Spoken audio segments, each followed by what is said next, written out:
আজকে বাসন্তী পূজার মহা অষ্টমী পূজা, আমি পূজা দিতে যাচ্ছি। তো একটু আমাদের মন্দিরটা 2 মিনিট দূরে, আমি দেখাচ্ছি মন্দির।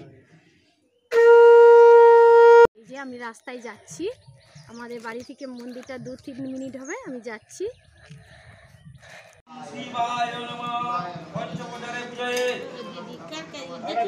মন্দিরে চলে এসেছি, পূজা শুরু হয়ে গেছে।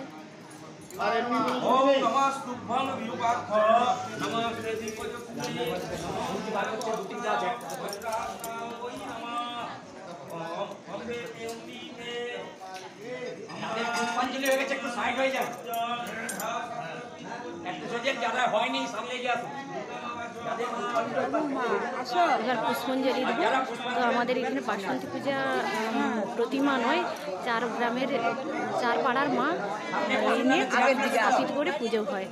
তো খুব সুন্দর এই পুজো 10-12 দিন ধরে চলে, খুব আনন্দ মজা হয়, নানা রকম বিভিন্ন অনুষ্ঠান থাকে এই পূজাতে। মন্দিরটা খুব সুন্দরভাবে সাজিয়েছে, দেখো এখানে 12 দিন ধরে মা থাকেন, খাওয়া দাওয়ার ব্যবস্থা থাকে। রান্নাঘরের দিকে যাচ্ছি আমি।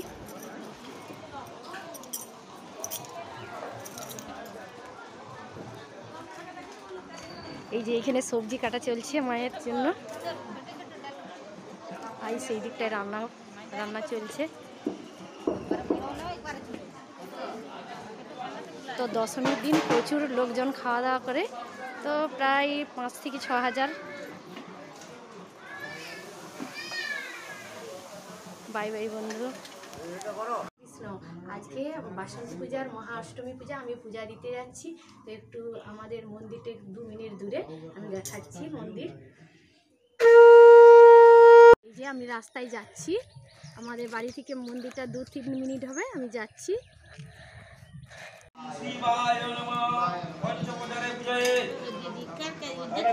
মন্দিরে চলে এসেছি, পূজা শুরু হয়ে গেছে।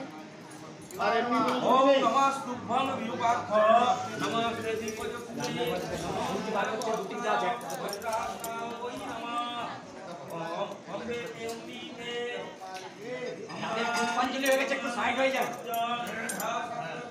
একটু সোজা যারা হয়নি সামনে গিয়ে আসুন।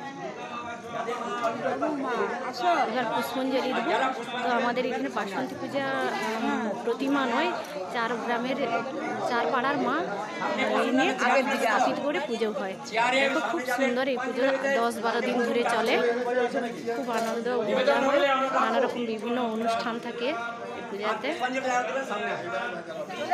মন্দিরটা খুব সুন্দরভাবে সাজিয়েছে, দেখো এখানে 12 দিন ধরে মা থাকেন, খাওয়া দাওয়ার ব্যবস্থা থাকে। রান্নাঘরের দিকে যাচ্ছি আমি।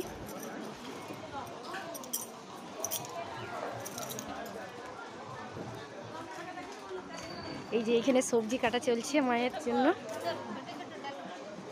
আর সেই দিকটায় রান্না চলছে। তো দশমীর দিন প্রচুর লোকজন খাওয়া দাওয়া করে, তো প্রায় 5 থেকে 6 হাজার। বাই বাই বন্ধু।